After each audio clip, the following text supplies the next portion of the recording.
Hello बच्चों, कैसे हो? आई होप सब बढ़िया होंगे, सब मजे में होंगे। दोस्तों, एक नया चैप्टर लेकर आज हम आए हैं जिसका नाम है change in profit sharing ratio and goodwill. देखो, गुडविल एक ऐसा कंसेप्ट है, अगर आपको ये निकालनी आती है, इसकी कैलकुलेशन करनी आती है ना, तो आपका जो पार्टनरशिप का बुक है जिसमें आप एडमिशन पढ़ोगे, रिटायरमेंट पढ़ोगे, आपका काम बिल्कुल ईजी हो जाएगा अगर आपने गुडविल निकालना सीख लिया। तो आज हम सीखेंगे गुडविल और गुडविल के जितने मेथड हैं उसके बारे में। लेकिन ये जो वीडियो है उसके अंदर हम गुडविल क्या है, गुडविल की कैरेक्टरिस्टिक्स क्या है, क्या फैक्टर्स हैं, कब आप कैलकुलेट करते हो, कितनी तरह की होती है गुडविल, ये सभी बातें हम करेंगे। और इससे अगले वीडियोस में फिर हम इसके मेथड्स को समझेंगे। ओके, तो अभी हम समझते हैं गुडविल का मीनिंग क्या है। देखो, गुडविल ये बोलता है जी, गुडविल है हमारी एक इंटेंजिबल एसेट। क्या है हमारी ये इंटेंजिबल एसेट? पता है आपको इंटेंजिबल एसेट क्या होती है? कोई भी एसेट ऐसी जिसको आप देख या छू नहीं सकते, और ये रिप्रेजेंट करती है good name and reputation, brand value, customer loyalty earn by the firm through hard work and honesty of the owner.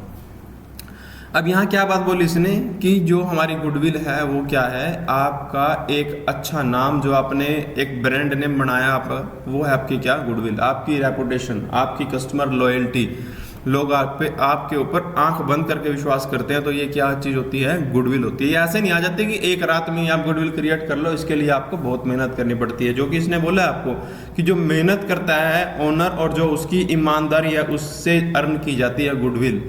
तो गुडविल जो है ये एक value attached with business beyond it's tangible assets. अब आपको ये भी बता दूं टेंजिबल एसेट्स क्या होती हैं। देखो, ये आपको फर्म दिख रही है, ये एक बिल्डिंग है, इसके अंदर मटेरियल है, फर्नीचर है, मशीनरीज हैं, सारी चीज़ें क्या जिसको आप देख और छू सकते हो, टच कर सकते हो, तो वो क्या है? Tangible asset. लेकिन जो गुडविल की बात करी थी वो क्या है? इंटेंजिबल एसेट, जिसको आप सिर्फ फील कर सकते हो लेकिन आप देख इसको टच नहीं कर सकते, देख नहीं सकते।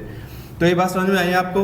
तो अभी हम जो बात कह रहे हैं, देखो एग्जाम्पल से समझाता हूँ। ये तो सिर्फ एक डेफिनेशन थी, एक मीनिंग था इसका। देखो बात क्या है, हमारे पास ये कुछ शॉप्स हैं, मान लो इसका नाम एक्स है और ये हमारे पास y है, ये z है और ये p है।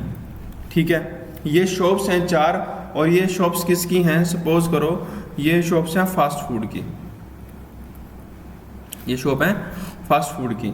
अब यहाँ एक्चुअल में क्या होता है? देखो, कस्टमर आया y के पास, एक और कस्टमर आया, फिर कस्टमर आया, फिर कस्टमर आया, एक और कस्टमर आया, फिर कस्टमर आया। ये देखो कस्टमर्स की लाइन लग गई।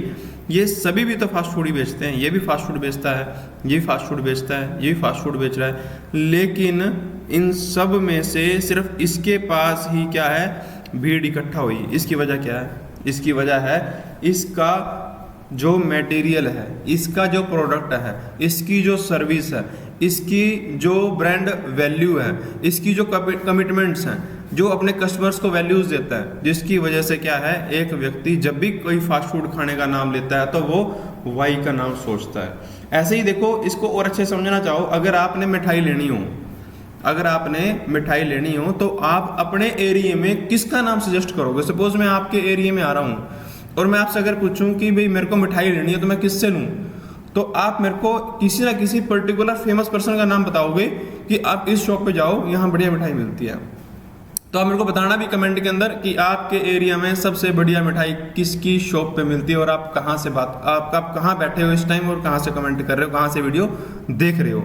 तो ये तो हुई बात किसकी? गुडविल की। अब बात है सारी, ये गुडविल जो है, ये इसकी वैल्यू जो है ना वो कम या ज़्यादा होती रहती है। इसके कुछ फैक्टर्स हैं जिसकी वजह से कम ज़्यादा होती है। देखो, सबसे पहले इसने बात बोली, सबसे मेन बात यही है इसकी कि फेवरेबल लोकेशन।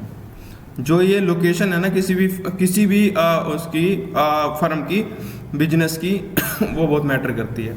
देखो एग्जांपल देता हूँ मैं, आपने ये एक चीज़ नोट करी होगी कि आपके एरियाज़ में जो भी मॉल्स होते हैं, जो भी मॉल्स होते हैं या सुपर मार्केट्स होती हैं, वो कहाँ होती हैं? किसी भी शहर के सेंटर में होती हैं, किसी भी शहर के सेंटर में मिलती हैं ये। इसकी वजह क्या है? कि ताकि लोग इजीली क्या कर सके? पहुंच सके इसके पास। क्या आपने कभी देखा है कि शहर को पार कर ले बंदा पूरा और उसके बाद आपको मॉल मिल रहा है? नहीं, ऐसा नहीं होता। अगर ऐसा होता तो इतनी इन्वेस्टमेंट जो फर्म उसने मॉल ने की है वो सब बेकार है। आपके एरिया में जो भी कोई ऐसा फेमस पर्सन होगा जिसका नाम चलता हो, उसकी शॉप की लोकेशन चेक करना आप, वो ऐसी जगह पे होगी जहाँ पे ज़्यादा से ज़्यादा लोग इजीली पहुँच सकते हैं, इवन बाय फीट पहुँच सकते हैं। ठीक है। तो जैसे अब यहाँ अगली बात हम करें efficiency of management. Efficiency of management मतलब क्या है कि आप चलो लोकेशन तो आप ले लोगे, लोकेशन बढ़िया है नो डाउट, लेकिन एक और भी चीज़ है कि अगर आप उसकी शॉप पे गए हो, चलो किसी ने आपको रिकमेंड करा कि उसकी शॉप पे जाओ भाई, तो उसकी शॉप पे आप चले गए, अब वहाँ पे जाके आपको अगर सर्विस बढ़िया मिल जाए ना, तो उससे बढ़िया बात आपको और क्या चाहिए। वो व्यक्ति जिसने आपको भेजा, आप बाय चांस उनके पास गए और उसने क्या किया, आपको अपनी सर्विस देके अपनी तरफ अट्रैक्ट कर लिया, मतलब आप उसके अब क्या बन गए, कस्टमर बन गए। वजह क्या है, आप उनकी सर्विस को देख के बहुत ज़्यादा खुश हो, उनकी मैनेजमेंट को देख के बहुत ज़्यादा खुश हो। तो जरूरी नहीं है कि सिर्फ लोकेशन ही आपकी गुडविल बढ़ा सकती है, लोकेशन के अलावा आपकी मैनेजमेंट भी बढ़िया होनी चाहिए। क्योंकि देखो मैं ये बात अभी क्यों कह रहा हूँ, आप लोकेशन अच्छी लेके बैठे हो, लेकिन वहाँ पे जब आप पहुँचते हो तो आपको कोई पूछ ही नहीं रहा, आप वहाँ आधा घंटा इंतजार कर रहे हो, तो गुडविल क्या करेगी इसके अंदर, आप बल्कि नेगेटिव गुडविल करोगे, उनकी इमेज को डीफेम करोगे भी, वहाँ तक पूछता ही कोई कुछ नहीं। तो इसलिए क्या है कि आपकी जो लोकेशन है प्लस आपकी जो मैनेजमेंट है, ये दोनों बेस्ट है ना, तो आपकी गुडविल बहुत ज़्यादा होगी। तीसरी बात sorry, longevity of the business. किसी भी फर्म के गुडविल के पीछे उनकी मेहनत जो उन्होंने करी, आज मैंने बोला कि एक ही दिन में एक ही रात में गुडविल नहीं बनती, आपको लगातार कई सालों तक मेहनत करनी पड़ती है। तो यही बात ये पॉइंट बोलता है कि जिस भी फर्म का बहुत लंबा टाइम हो चुका है, जो भी फर्म जो भी बिजनेस जितने लंबे टाइम से काम कर रहा होगा ना, उसकी गुडविल उतनी ही ज़्यादा होगी, क्योंकि उसका ट्रस्ट बिल्डअप बहुत ज़्यादा होगा लोगों के माइंड के अंदर। ठीक है बात। तो ये हमारे पास क्या है कि किसी भी फर्म के ड्यूरेशन से उसकी गुडविल मापी जाती है। मापी मतलब आप ये देखोगे कि जिस भी फर्म का जो टाइम ड्यूरेशन है, जितने टाइम से वो कई सालों से अगर वो काम कर रहा था, उसका नाम अपने आप ही लोगों के दिमाग में चढ़ जाएगा। उसके बाद क्या है जी, ट्रेंड्स ऑफ प्रॉफिट्स। एक फर्म अगर आप उसके प्रॉफिट्स चेक करते हो, ये प्रॉफिट है, फिर नेक्स्ट प्रॉफिट है, फिर नेक्स्ट ये थोड़ा सा लूप डाउन आया, फिर प्रॉफिट है, उसके बाद ये प्रॉफिट ट्रेंड ऊपर की तरफ ही जा रहा है। इसका मतलब क्या है कि ये जो फर्म है ये बहुत प्रॉफिट कमा रही है। और आपको पता है कि गुडविल होती भी क्या है कि आप दूसरों से एक्स्ट्रा कुछ क्या करते हो, पैसा कमाते हो। एग्जाम्पल के तौर पे आपकी मैंने आपको बोला कि मैंने मिठाई लेनी है, अभी बात करें जो मैंने मिठाई लेनी है, और मेरे को बताओ कोई बढ़िया शॉप कौन सी है, तो आपने मेरे को बोल दिया कि XYZ शॉप पे चले जाओ भाई, वहाँ आपको बढ़िया मिठाई मिल जाएगी। जब मैं वहाँ गया तो मैंने वहाँ से बर्फ़ी ली। अब जब बर्फ़ी ली तो मेरे को उन्होंने बोला कि 500 रुपये की मिलेगी भाई। मैंने मार्केट में और भी शॉप्स देखी, वो बोले जी हम आपको 440 की दे देंगे, कोई कहता है 460 की दे देंगे, लेकिन ये कहता है 500 की देंगे हम। वजह क्या है इसका, क्योंकि उसका नाम इतना ज़्यादा है, उसकी क्वालिटी, उसका ब्रांड नेम जो है ना, वो पैसे ब्रांड नेम के ऐड कर रहा है उसके अंदर, जो वो 40 एक्स्ट्रा या 60 एक्स्ट्रा जो भी आप लगा लो। तो गुडविल क्या करती है, आपके प्रॉफिट्स को बढ़ाती है, और जिस भी फर्म के प्रॉफिट्स बढ़ते चले जाते हैं ना, तो उसकी गुडविल भी बढ़ती चली जाती है। अच्छा जी, उसके बाद रिक्वायरमेंट ऑफ कैपिटल। देखो यहाँ आप समझना चीज़ को। अब देखो यहाँ क्या है, एक फर्म है ए और एक फर्म है बी। अब एक जो ये फर्म है, इसने क्या किया, इसने लगाए 10 लाख रुपए, इसने लगाए 10 लाख और इसने लगाए 5 लाख। ठीक है, ये दो फर्म है, एक ने 10 लाख लगाए, एक ने 5 लाख लगाए, और साल जब खत्म हुआ इसने क्या करा, इसने 1 लाख रुपए कमाए। इसने कितने कमाए, 1 लाख रुपया कमाया, और इसने भी कितने कमाए, 1 लाख रुपए कमाए। अब पैसा देखो, आप पैसा लगाया 10 लाख इसने लगाया 5 लाख, लेकिन प्रॉफिट दोनों का बराबर है। तो इसका मतलब ये 10% प्रॉफिट अर्न कर रहा है और ये 20% प्रॉफिट अर्न कर रहा है, जिसकी वजह से गुडविल हम ये मानेंगे कि इसकी ज़्यादा होगी। जो कम पैसे में ज़्यादा प्रॉफिट बना रहा है, इसका मतलब क्या है, उसकी क्वालिटी में दम है, उसकी सर्विस में दम है, उसके प्रोडक्ट में दम है, उसकी ऑनेस्टी है, और वो कस्टमर को सेटिस्फाई करता है। तो इसलिए क्या है, उसके प्रॉफिट ज़्यादा है, और कैपिटल क्या उसकी कम है, इसलिए गुडविल भी उसकी ज़्यादा है। मतलब कहने का क्या है कि जब आप कम पैसे लगा के प्रॉफिट दूसरों के बराबर कर देते हो, तो इसका मतलब क्या है, आपकी गुडविल मार्केट में ज़्यादा होगी। फ्यूचर कंपटीशन, हाँ जी, ये भी चीज़ है। अब मैं यहाँ एग्जांपल दे रहा था कि आपके एरिया में अगर कोई बढ़िया शॉप मिठाई की है, आप मेरे को रिकमेंड करते हो, और उसकी टक्कर में एक ऐसी शॉप खुल जाए जो उससे कहीं गुना अच्छी हो, तो लोग क्या करेंगे, वहाँ से शिफ्ट होकर नई शॉप पे चले जाएंगे। तो मतलब फ्यूचर में अगर आपका जो बिजनेस है उसका कंपटीटर कोई आ जाए आपको टक्कर देने वाला, तो इससे आपकी गुडविल इफेक्ट होगी, आपकी गुडविल वहाँ पे कम हो सकती है। रिस्क इन्वॉल्वमेंट में क्या होता है जी, रिस्क इन्वॉल्वमेंट के अंदर क्या है, जिस फर्म के अंदर रिस्क ज़्यादा होंगे, मतलब लॉसेज होने के चांसेस ज़्यादा होते हैं, कभी प्रॉफिट है कभी लॉस है, फ्लक्चुएशन बहुत ज़्यादा है, तो उस केस में उस फर्म की गुडविल कम होती है। लेकिन अगर आपके जो रिस्क है जो वो बहुत कम है, मतलब आप प्रॉफिट्स ही बनाते हो, लॉस बहुत कम होता है, तो आपकी जो गुडविल होगी ऑटोमेटिकली क्या होगी, वो बहुत ज़्यादा होगी। इंडस्ट्रीज ट्रेंड, अगर आप इंडस्ट्रीज के अकॉर्डिंग अपने आप को लेके चलते हो, मतलब आप इनोवेटिव हो, आप प्रोडक्टिव हो, चीज़ें लेके आते हो मार्केट में, जो ट्रेंड चलता है आप उसको अडॉप्ट करते हो, इसका मतलब क्या है, जो बंदा डायनेमिक नेचर का होता है, जो मार्केट के ट्रेंड्स को रीड करके उसके अकॉर्डिंग चलता है ना, तो वो कभी मार खा ही नहीं सकता, वो बिजनेस के अंदर प्रॉफिट्स बनाएगा ही बनाएगा, और आप लोगों की नज़रों में चढ़ोगे, जब लोगों की नज़र में आओगे तो आपकी गुडविल भी अपने आप ही इंक्रीज होती चली जाएगी। फिर बात आती है जी सप्लायर एंड पार्टनरशिप रिलेशनशिप। आपका जो दूसरे आपके सप्लायर्स हैं, आपके पार्टनरशिप्स हैं, उनके साथ अगर आपके रिलेशन है तो स्मूथ चलेगा बिजनेस। दूसरा आपके सप्लायर के साथ आपके रिलेशन अच्छे हैं तो वो आपको क्या मार्केट्स में दूसरे लोगों को जो वो प्रोडक्ट देता है वो आपको थोड़ा कम दाम में देगा, जिससे आपकी कॉस्ट क्या होगी, कम होगी। और जब कॉस्ट कम होती है तो आपके क्या होंगे, प्रॉफिट मार्जिन ज़्यादा होंगे, और उसमें आप क्या कर सकते हैं, मार्केट के अंदर थोड़ा सा रेट कम करके अपने प्रोडक्ट को ज़्यादा बेच सकते हो। तो ये सभी चीज़ें जो हैं ये क्या करती हैं, आप हल्का सा कॉस्ट कम, अपना जो प्राइस कम कर दें तो मार्केट में एकदम से आपकी रॉकेट की तरह सेल जाती है। तो जब सेल बढ़ती है प्रॉफिट बढ़ते हैं, और आपको पता है जब प्रॉफिट बढ़ते हैं तो नाम होता है, क्योंकि चढ़ते सूरज को सलाम होता है। तो वही चीज़ यहाँ पे है कि अगर आपके प्रॉफिट बढ़ेंगे तो आपकी गुडविल भी यहाँ पे बढ़ेगी। इन्वायरमेंटल फैक्टर जी हाँ, ये भी बहुत ज़रूरी है। देखो इन्वायरमेंटल फैक्टर बहुत ज़्यादा ज़रूरी है। आज के टाइम में लोगों की जो माइंड के अंदर क्या है, इन्वायरमेंट को लेके बहुत कॉन्शियसनेस है, लोग बहुत ज़्यादा पॉजिटिव हैं इन्वायरमेंट को लेके। तो अभी क्या है, अगर कोई भी फर्म ऐसी है जो इन्वायरमेंट को लेके चले, साथ में इन्वायरमेंट प्रोटेक्टिव होकर चले, जैसे एग्जांपल के तौर पे सैमसंग ने मोबाइल निकाला, अभी नथिंग 2 फ़ोन आया, उन्होंने क्या बोला कि हमारे सारे जितने भी कंपोनेंट लगे हैं फ़ोन के अंदर वो सारे इन्वायरमेंट फ्रेंडली है। मतलब वो लोगों के दिमाग में एक इमेज ये बनाना चाहते हैं कि हम जो भी चीज़ करते हैं उससे हम इन्वायरमेंट को इशू नहीं पहुंचाते। दूसरा क्या है, मामा अर्थ का एग्जांपल ले लो, वो क्या कहते हैं कि अगर हमारा कोई एक प्रोडक्ट बिकता है तो उसके बदले हम एक पौधा लगा देते हैं, भाई हम इन्वायरमेंट को सेव करते हैं, जितनी सेल आप हमारी बढ़ाओगे उतने पौधे हम लगाएंगे। तो ये सभी चीज़ें क्या करती हैं, एक दिमाग में पॉजिटिविटी लेके आती हैं, और इससे क्या होता है एक फर्म की गुडविल को बहुत ज़्यादा इंक्रीमेंट मिलता है। तो इन्वायरमेंट को साथ में लेकर चलोगे तो आपकी गुडविल बढ़ती है। ये तो हुई बात क्या, वो फैक्टर्स की जिससे आपकी गुडविल बढ़ती है या फिर घटती है। नेक्स्ट बात आती है हमारे पास क्लासिफिकेशन ऑफ गुडविल। गुडविल दो तरह की हो सकती है, गुडविल हो सकती है परचेज गुडविल और उसके बाद क्या हो सकती है, सेल्फ जनरेटेड गुडविल। ठीक है जी।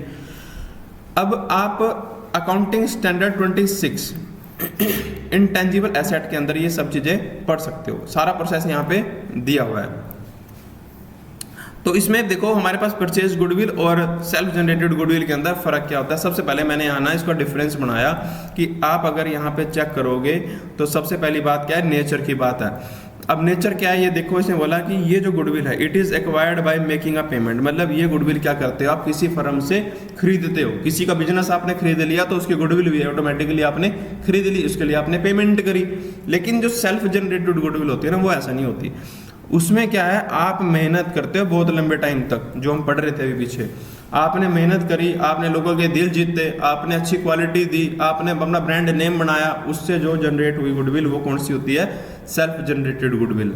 वैल्यूएशन क्या होती है जी इसकी, आप जो टोटल एसेट है, अगर टोटल एसेट में से अपनी लाइबिलिटीज अगर आप माइनस कर दो तो आपकी गुडविल बचेगी। सपोज करो आपके पास 20 लाख रुपए की आपकी एसेट है, 20 लाख की एसेट आपके पास है, उसमें से आपने क्या काम किया, 8 लाख रुपए की लाइबिलिटीज माइनस कर दी, तो 12 लाख आपके जो बचे ये आपकी क्या है, गुडविल है।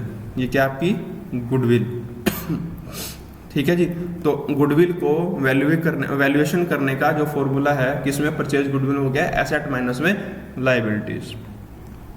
अब जो सेल्फ जनरेटेड गुडविल होती है इसके अंदर क्या होता है कि इसकी आप ट्रू वैल्यू कभी नहीं निकाल सकते, क्योंकि आपने कमाई है भाई और आप कभी भी इसकी वैल्यू नहीं लगाते। तो ये टोटली डिपेंड करती है मेरे मूड के ऊपर, क्योंकि मैंने मेहनत करी, मैंने गुडविल बनाई, और जिस दिन मेरे को ये बेचनी होगी या इसकी वैल्यूएशन लगानी होगी वो मेरा मन होगा, मैं जितना मुंह से बोल दूंगा वो इसकी वैल्यूएशन हो जाएगी। पर्सनल जजमेंट के ऊपर डिपेंड करता है ओनर की। तो अब ये बात आई किसकी, बैलेंस शीट की। भाई बैलेंस शीट में दिखाना है या नहीं दिखाना, क्योंकि आपने गुडविल को परचेज किया है, आपने उसके लिए पेमेंट दी है, वो आपकी एसेट है, तो इसलिए क्या है आप परचेज्ड गुडविल को बैलेंस शीट में शो करोगे। लेकिन अगर आप सेल्फ जनरेटेड गुडविल की बात करते हो ना, तो उस केस में आप इसको बैलेंस शीट में शो नहीं करोगे, क्योंकि इसके लिए आपने कोई किसी को पेमेंट नहीं करी है। ठीक है, बात समझ में आई।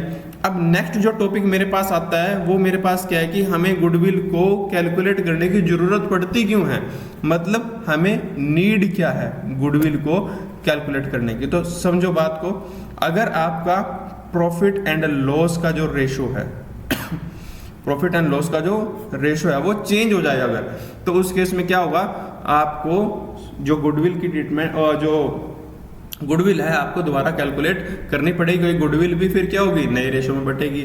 फिर उसके बाद क्या है, अगर आप एडमिशन करते हो पार्टनर का, क्या करते हो एडमिशन करते हो पार्टनर का, तो उस केस में भी क्या होता है गुडविल की ट्रीटमेंट ज़्यादा होती है, मतलब दोबारा होती है, क्योंकि नया पार्टनर आता है, एसेट्स लायबिलिटीज बढ़ती हैं, सारी चीज़ें होती हैं उसके अंदर, तो गुडविल आपको दोबारा कैलकुलेट करनी पड़ती है। अगर पार्टनर रिटायर हो रहा हो जी, क्या हो रहा हो, पार्टनर रिटायर हो रहा हो, तो उस केस में भी आपको क्या करनी पड़ेगी, गुडविल की जो ट्रीटमेंट है, जो इसकी वैल्यूएशन है वो दोबारा करनी पड़ेगी। अगर कोई भी बिजनेस है दूसरे बिजनेस को क्या कर ले, एक्वायर कर ले, मतलब एक बिजनेस अपने से छोटे बिजनेस को परचेज कर ले, तो उसका बिजनेस भी हमारे में मर्ज हो जाएगा, उसकी एसेट्स हमारे पास आएंगी, उसकी लायबिलिटीज हमारे पास आएंगी, तो टोटल क्या सारा सफल हो जाएगा काम। तो हमें गुडविल की वैल्यूएशन दोबारा से करनी पड़ेगी। दो फर्म्स हैं वो आपस में मिल जाएं, मतलब अमलगमेट हो जाएं, अमलगमेट हो जाएं, मतलब जैसे आपने देखा होगा दो फर्म्स थी, एक थी आइडिया और एक थी वोडाफोन, इन्होंने क्या किया मिक्स हो गए और बना दिया क्या वीआई। तो ये क्या थी, ये अमलगमेशन थी, ये दो फर्में आपस में क्या हो गई मर्ज हो गई और एक बना दी जिसका नाम क्या रखा इन्होंने वीआई। तो इस केस में भी क्या है, अब नई एसेट्स नई लायबिलिटीज की कैलकुलेशन होगी, तो उस केस में गुडविल की भी वैल्यूएशन होगी। तो ये कंसेप्ट है आपका गुडविल का। ये हमने टोटल आज समझा कि गुडविल क्या है, क्या फैक्टर्स हैं जो इफेक्ट करते हैं गुडविल को, गुडविल कितने तरह की है, परचेज गुडविल है, सेल्फ जनरेटेड गुडविल है, हम गुडविल की वैल्यूएशन क्यों करते हैं, सही बातें हमने आज सीखी। इससे अगले वीडियो में हम समझेंगे कि गुडविल की वैल्यूएशन करने के मेथड कितने हैं हमारे पास, ठीक है, और हम बारी बारी से उनको समझेंगे। आपको अब तक की वीडियो में जो डाउट अगर आता है तो आप नीचे कमेंट में पूछ सकते हैं, मैं उसका रिप्लाई करूंगा। वीडियो अगर अच्छी लगी हो तो आपने वीडियो को लाइक करना है, अपने दोस्तों के साथ शेयर करना है और इस चैनल को सब्सक्राइब करना है। आप सब्सक्राइब नहीं करते हो प्लीज सब्सक्राइब करें, हमें मोटिवेट करें। तो मिलते हैं एक नए वीडियो में नए टॉपिक के साथ, तब तक के लिए bye bye, take care, thank you for watching.